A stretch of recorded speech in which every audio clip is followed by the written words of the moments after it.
What's going on, YouTube? Apache here, bringing you another Salvation DLC map video. Before we get into the actual map for today, which is Citadel, and then I'll be posting Outlaw later. I posted Rupture and Micro yesterday if you want to go check those out, by all means. But I wanted to show you guys the camo that came with the game. It was kind of a hidden camo. They didn't really say anything about this camo coming with the map pack. It was just kind of left in there for us to find. It does look kind of pretty. And it does also look a lot like the CWL camo or the Underworld camo. Not too many differences, but I just wanted to throw that in there if you guys wanted to check it out. It had to do with Salvation, so I thought, why not? Okay, so what you're looking at right now is Citadel.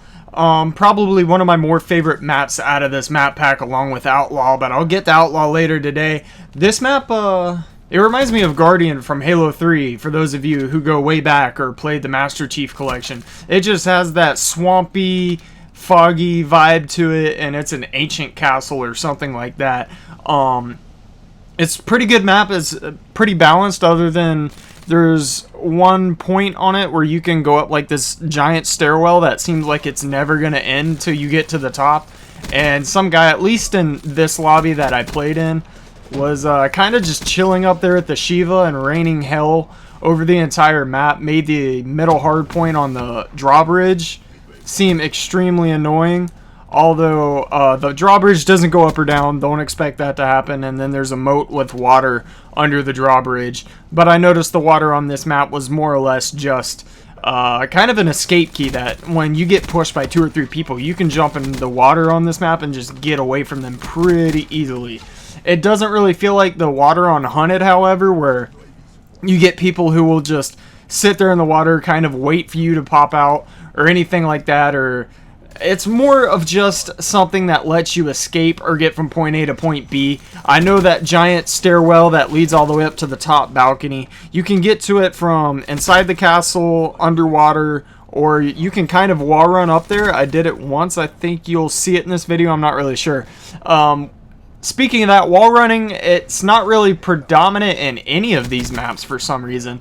If you look at maps like Nuketown, Combine, Fringe, you can wall run all over those maps. And you can probably still wall run on certain surfaces on these maps, but it's not really as dominant as it has been in either previous map packs or just the shipped maps that came with Black Ops 3.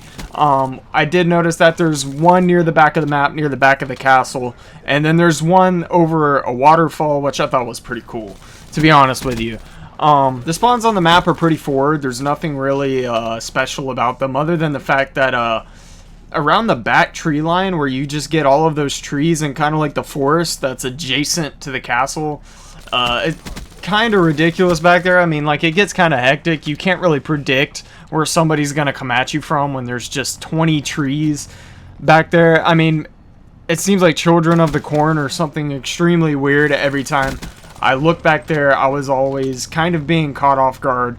I'd see 2 people pop out from behind one tree, I'd kill them, and then from literally out of nowhere, this Ewok would just come from behind me, shoot me. I just didn't understand it, and I think that's kind of what they were going for right there, to be honest with you. And I don't know if I've said this before, but, you know, DLC on day one, that's what you can kind of expect, right? You can expect people playing like super slow and weird, even though the guy had really no excuse to sit at the top of that balcony, up the top stairwell on this map, and just completely rain hell over the entire map. That's actually not his fault. That part of the map just should not even be, it shouldn't exist, man. Like, I don't understand that. But, if you think about how annoying it is when somebody sits top barn or grannies on Fringe with any kind of Shiva, whatever, it is 10 times worse than that. I don't know if it was the lobby I was in or what.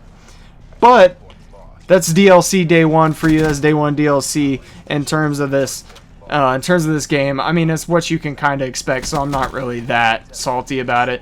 As a matter of fact, we only have like 37 days left of this game before we actually get our hands on Infinite Warfare, the beta, and then after the beta we wait a month, and then you get to play the actual final release of Infinite Warfare, which is pretty cool. I mean, I'm gonna give it a chance, right? I mean, I'm not gonna not play the game just because of the way it looks, even though I don't think it looks that much different than what we're playing right now. To me personally, it looks like Black Ops 3 and probably Ghost had like some kind of love child and just mixed together. That's what that's what it looks like to me. It doesn't really look like the thrusting on that game is as predominant as it is in Black Ops 3, which is kind of good. I mean, I'm not opposed to boots on the ground, and I'm not opposed to jetpacking, so it's kind of a happy medium in between, hopefully. I mean, I didn't get to go play it at COD XP, but you know what I mean. Anyways, if you guys want to leave a like on this video, then by all means, I'd really appreciate that. If you want to subscribe to see more videos, I'd appreciate that too. And with that said, I will see you guys later.